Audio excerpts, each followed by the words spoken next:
guys, in this video I'm going to be showing you how to make the perfect iced coffee right from your home using just a few ingredients: Torani salty caramel syrup or a different Torani syrup that you might like. And if you like this hack, please make sure to subscribe for more kitchen tips and cooking tricks. All you need for this is just a couple of ice cubes,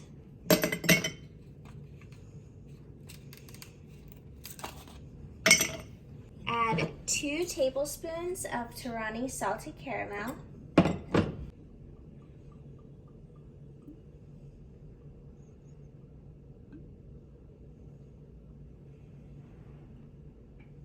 and just a little dash extra for me.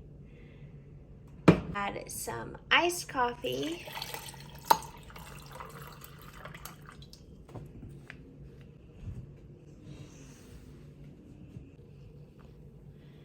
and a little bit of frothed milk, topped with a little bit of cinnamon,